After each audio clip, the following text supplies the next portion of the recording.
dáno musí stráž držať.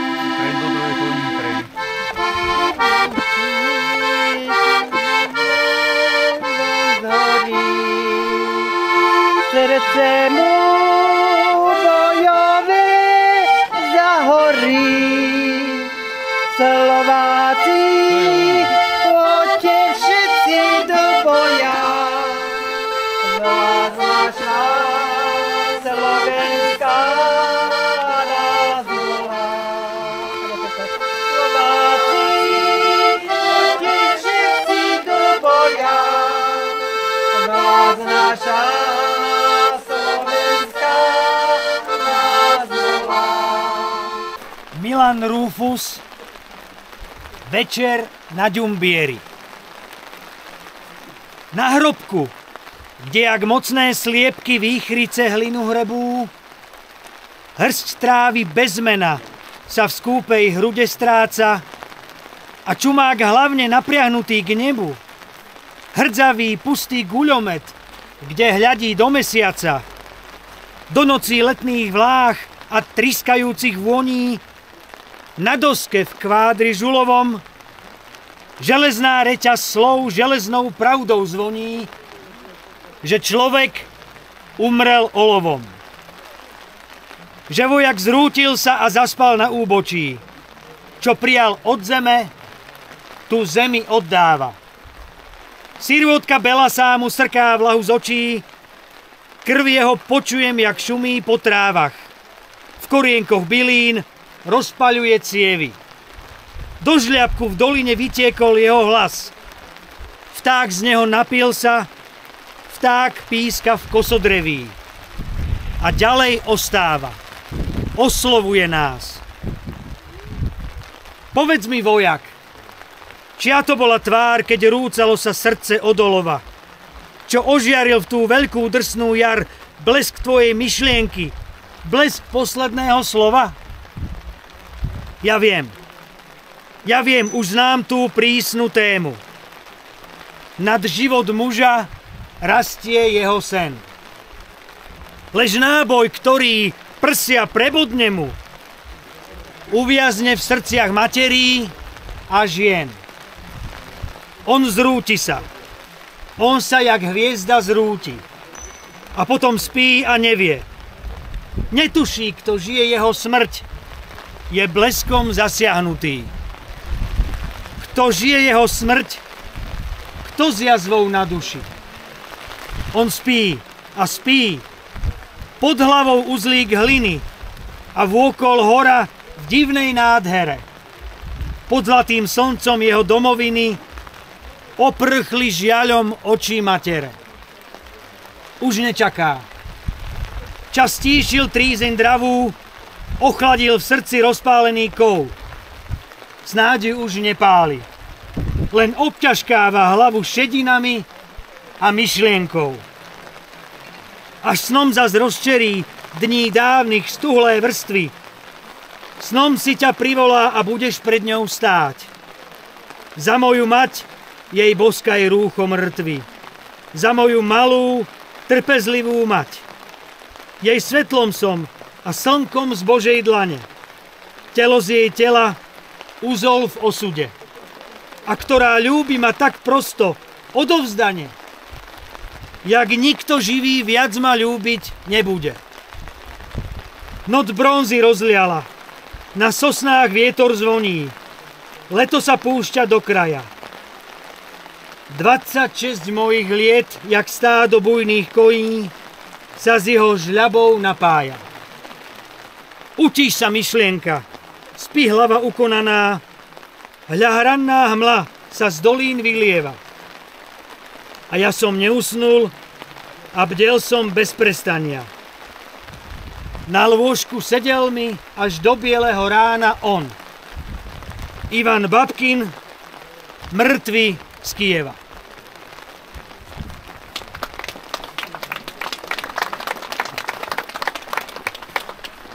Príjemný dobrý deň, dámy a páni. Verný odkazu myšlienok Slovenského národného povstania, ktorí sa dnes zišli, i keď v takomto čase, ale aj tí, čo tu ležia, nemali o nič lepší čas počas povstania a bojovali za naše životy. Viete, keď si spomíname Slovenské národné povstanie, nemysliteľnou myšlienkou je vstup Alexandra Dubčeka do Slovenského národného povstania a jemu blízkych ľudí, kde jeho brat tu nedaleko Miezgoviec položil svoj život. Ale nie je to len Alexander Dubček. Sú to tisíce našich zahraničných občanov, kde dneska sa rozdeľujú medzi našim vašim v Ruskej federácii, ale boli to tí, čo išli bojovať za slobodu a to je úplne jedno, či boli takej onakej farby a príslušnosti, lebo mali jasný cieľ pokoriť Nemcov a vyhrať boj v druhej svetovej vojne. Je mi smutno, že málo ľudí sa takejto myšlienky zúčastňuje a ešte smutnejší som, že je tu málo Uhrovčanov, ktorí by to tu malo prilákať a reklamu sme na to robili dosť veľkú. Ale nečudujem sa, ani v sobotu, keď robil kraj Slovenské národné povstanie tu na Jankovom vršku, tu bolo hrstka ľudí. Viete, hovoríme si, že pri 80. výročí to by asi završenie a potom všetci zabudnú. Lenže oni zabudnú na to, že sú Slováci, Slovania, zabudnú na to, že je treba svoju hrdosť Slováka pestovať, či je malý, stredný alebo veľký v pokročilom veku.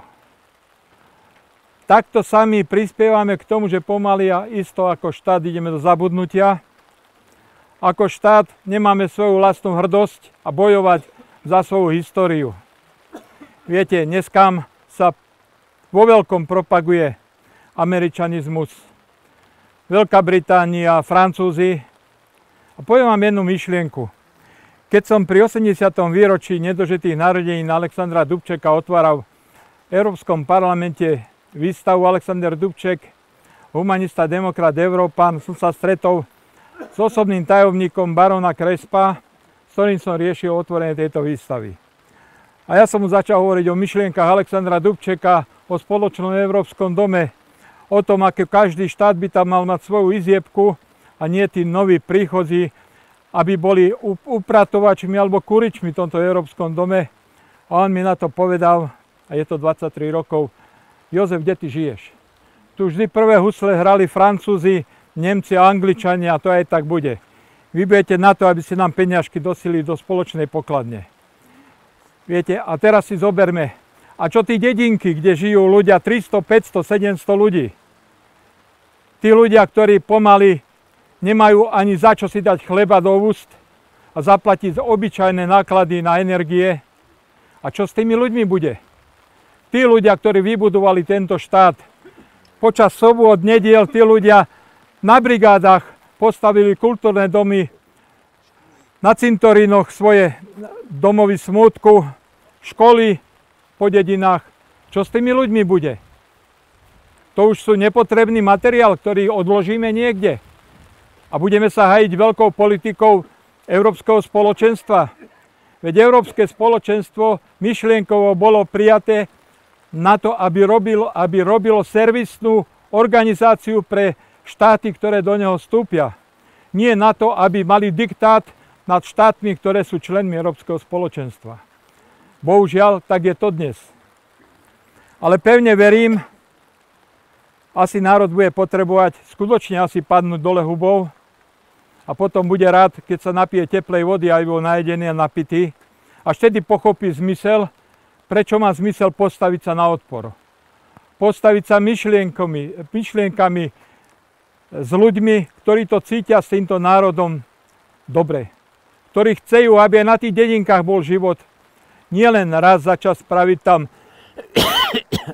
zábavu a zo pár srandičiek, ale pozrieť sa na tých ľudí, aký spôsob života žili a aký teraz žijú. Úbohosť. Úbohosť týchto ľudí, ktorí skutočne sa boja pomaly aj na ulicu výjsť, či ich náhodou niekto neprepadne, ktorí sa boja povedať svoj názor len preto, aby niekto na nich nevykrikoval, že čo to rozprávaš.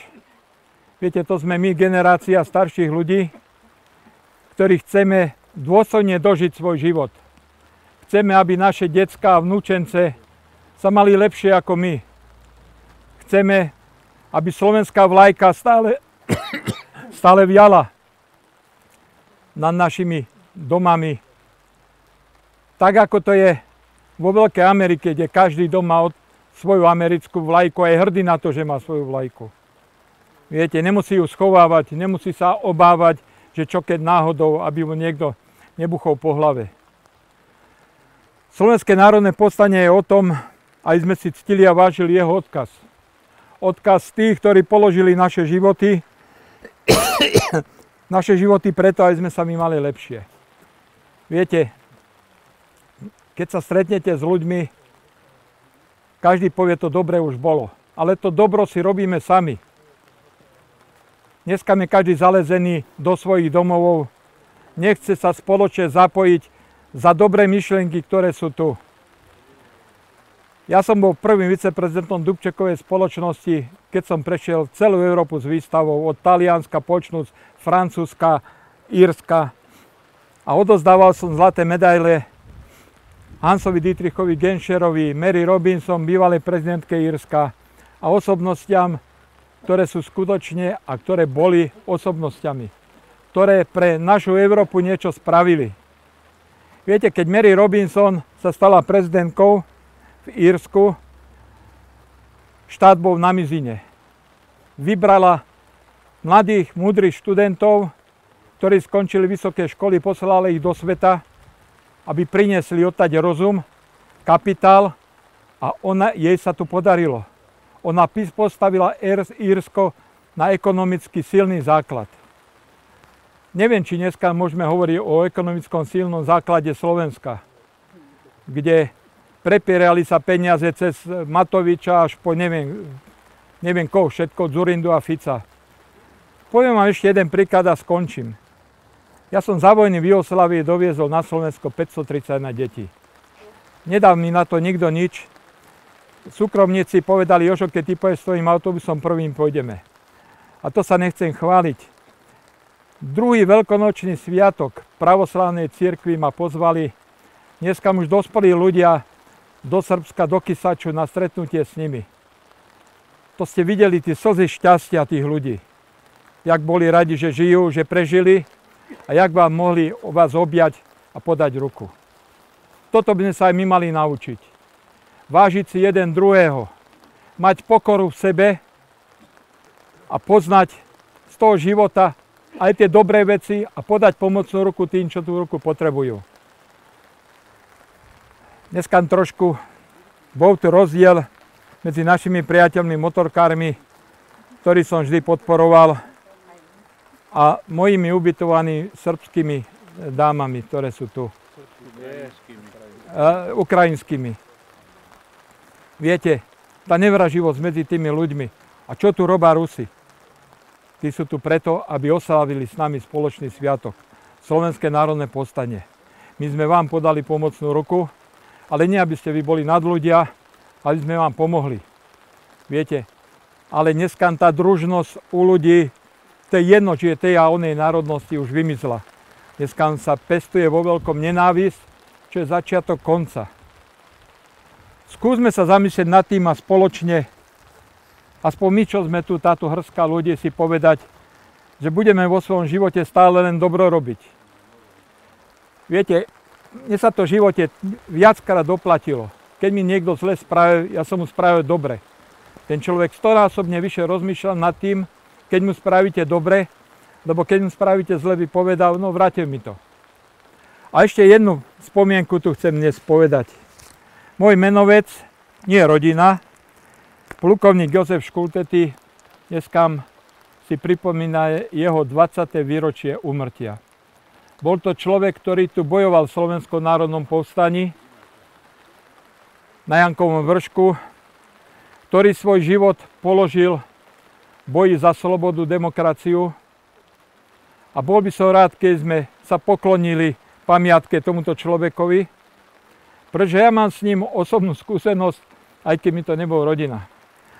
Ako mladý policajt, keď som tu slúžil na oslavách SNP, ešte za čias Litvajovej, keď robila stretnutia mládeže a tak ďalej. Prišiel tento pán, vysoký, trošku krýval za mnou a hovorí: synku, ty si policajný, tedy nie, si príslušník Zboru národnej bezpečnosti. Zachovaj si svoju hrdosť, to, na čo si prisahol. Že takýchto ľudí do budúcna budeme potrebovať. Nevedel som, kto to je, akurát som vedel, že každý rok tu chodil si vyťať do týchto miest jedličku na Vianoce, pretože spájalo ho k tomu boje v Slovenskom národnom povstaní. Viete, koľko je takých životov, že dneska si na tých ľudí ani nespomenieme, že tu boli. Koľko je takých ľudí, ja neviem, od Póla z Moravy a ostatných ruských dôstojníkov, ktorí tu boli, a nielen ruských, ostatných štátov dôstojníkov, ktorí tu boli a dneska sú zabudnutí. Skúsme sa pokloniť týmto ľuďom, všetkým, ktorí nám vybojovali slobodu, ktorí stáli za naše slobody vo svete a ktorých si uctievame ich pamiatku poklonením. Chcem uctiť tú pamiatku ľudí, ktorí naozaj nedbali na dôsledky, nedbali ani na rozmary počasia, nedbali na nebezpečenstvo, nedbali na osobné straty, aby priniesli slobodu. A myslím si, že pre nás dnes ten odkaz je taký, že musíme nájsť v sebe odvahu v čase, keď riskujeme o mnoho menej, ale aspoň odvahu hovoriť pravdu, neprispôsobovať sa lži. A myslím si, že to sme dokázali, aby som to prepojil s tým, akú organizáciu tu zastupujem, aj v zahraničí. Slováci v zahraničí prispeli k vzniku Československého štátu v roku 1918, prispeli aj k porážke fašizmu, či už tí na západe, alebo tí na východe. A verím, že i dnes môžu prispievať k prosperite a úspechu tejto krajiny. Ďakujem veľmi pekne. Najprv chcel som sa poďakovať aj osobne v mene inštitúcie pána Jozefovej Škultetovi a Združeniu slovenských velikánov na takejto akcie, ktorí zo samoiniciatívy a vlastnej iniciatíve podnikajú už niekoľko rokov. Nachádzame sa na mieste, kde musíme mať osobitnú úctu a sme v ére, kde existujú tendencie globalistické, ktoré robia takú jednu revíziu, o čom pán Škultety perfektne hovoril, takže nebudem oberať ďalej o reč. Jedná sa o tom, že najväčšie zlo v histórii človečenstva, ktoré existovalo, bol nacizmus a fašizmus. A dnešné tendencie niektorých kruhov, ako akademických, tak aj denopolitických, ktoré zmenšujú účasť sovietských bojovníkov. Keď hovorím sovietských, tak určite myslím na veľký počet etniov a nacionálnych identít, ktoré existovali v Sovietskom zväze. Ako niekto, kto prichádza zo Srbska, ktoré malo ohromný počet obetí a kde bola spáchaná ohromná genocida, v koncentračnom tábore Jasenovac, kde bolo zabité vyše 10 000 ľudí, okrem toho, kde bol jediný štát NDH v Európe, kde existovali koncentračné tábory pre deti. Musím tu nadať osobitnú úctu padlým vojakom, hrdinom a martýrom slovenského povstania. Nech je večná sláva, smrť fašizmu, sloboda národu. Ďakujem.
hlavne poďakovať všetkým organizátorom za organizáciu takéhoto podujatia, pripomenutia si Slovenského národného povstania, lebo dnes už to nie je móda, ale my si pre generáciu súčasnú, ale budúcu to musíme pripomínať. A hlavne to, že je to spájané s kultúrou, takou, ako sme tu mali dneska možnosť vidieť. Čiže vám všetkým veľká úcta a poďakovanie.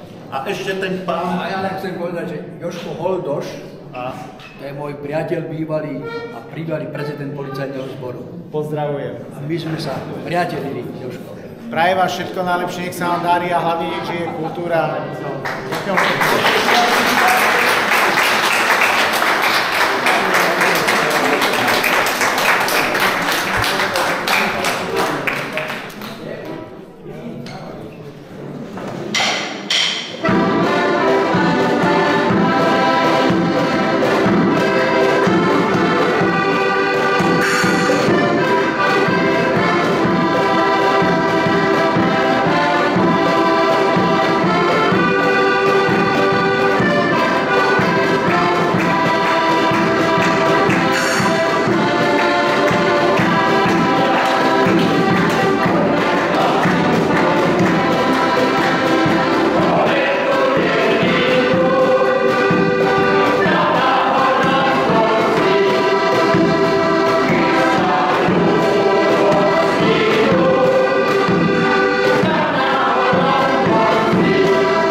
Chcem poďakovať Lajkovi a jeho skupine, ktorí tu každý rok chodia medzi nás zabaviť nás. Lajko, som hrdý, bol som sa aj u vás pozrieť. A 20. mám taký dojem, že tam máte natáčanie voľaké relácie, tak 20. sa tam dotrepem. Oktobra, nie? Teraz? Septembra. Bude nás cťou aj vážené dámy a páni pozývať vás 29.2023 bude verejné nahrávanie pre TV Originál, kde bude prítomný pán Peterka z Márov, Black Band a samozrejme pán Konárik a folklórna spevácka skupina Komiackí mládenci. Výborne. Ešte by som chcel aby hudobné skupiny neodchádzali, pretože pre každú hudobnú skupinu máme pripravené ocenenie, pamiatku na toto podujatie. Tak vybavím teraz najprv pána inžiniera Skalského a potom, než si zbalíte vercajchy, potom vás zavolám a dám aj vám ocenenie. Ďakujem pekne. Ďakujeme.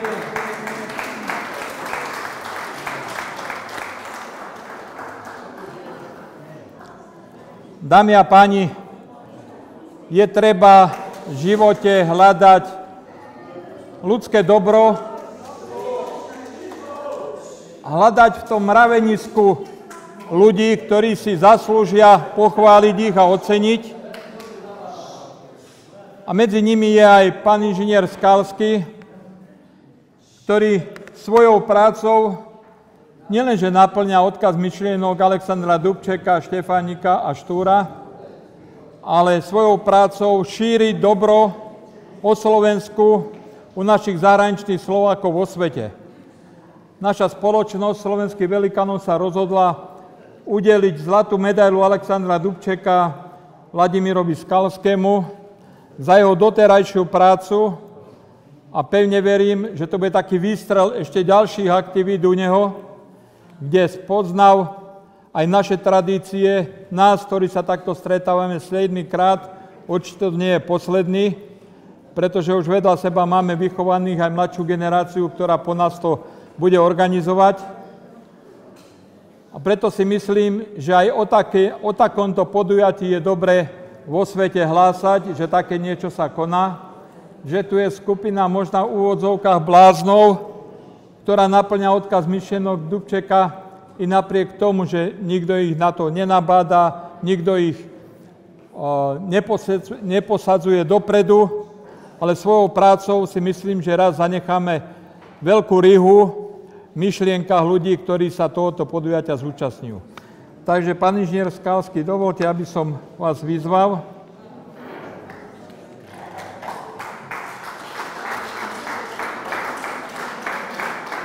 Dovolte, aby som vám odozdal zlatú medailu Alexandra Dubčeka.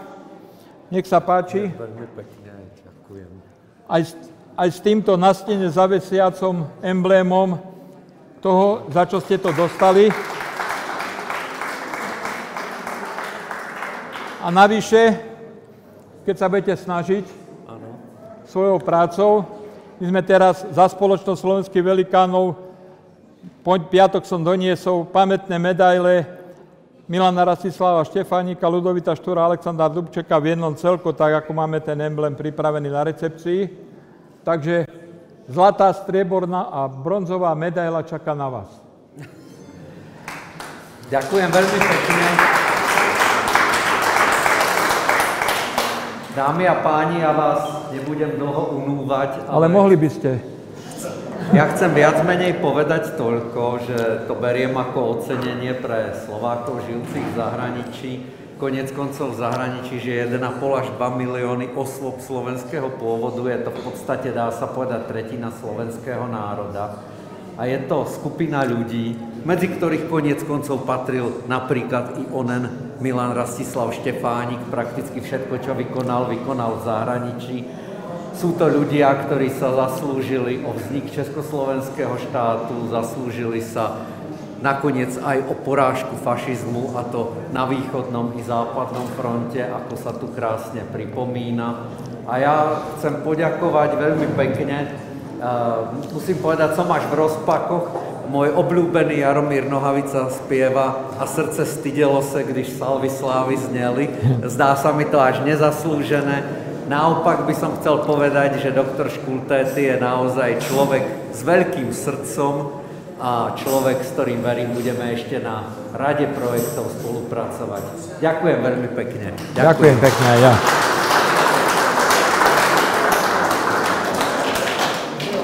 No a teraz by sme si mohli zaspievať a začneme to našou piesňou Na tým čavo.